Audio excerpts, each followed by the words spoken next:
I had this idea sort of in the first year that this story and maybe all these stories, these Fargo true crimes that aren't true stories, were collected somewhere in a big old book called The History of True Crime in the Midwest. It struck Noah that each season we're telling a chapter out of the book, and that idea kind of germinated over time and became a physical object. As we got deeper into year two, he thought, well, why not see that book? And so the art department began creating it, which was kind of a lot of fun. And so we come to perhaps the bloodiest chapter in the long and violent history of the Midwest region.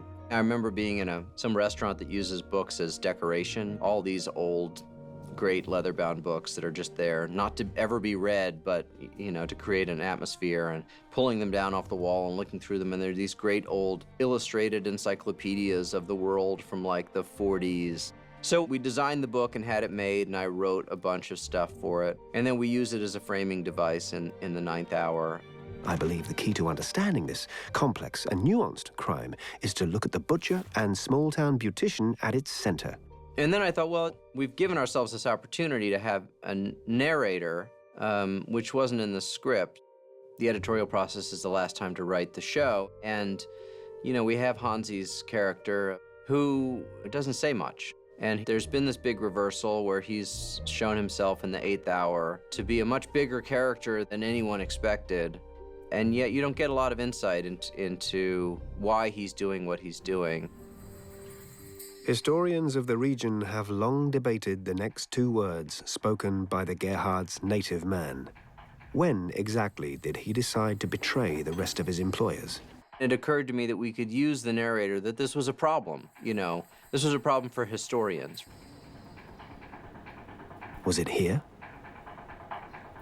Or maybe earlier? I had, for whatever reason, made the author of this book a guy named Barton Brixby. I just like the idea that an outsider is going to come into Minnesota and try to understand the region. Thankfully for us, we could call on the talents of Martin Freeman, who played Lester in season 1, to be the narrator. To his credit, Martin jumped at the opportunity. It's certainly possible that the move was spontaneous.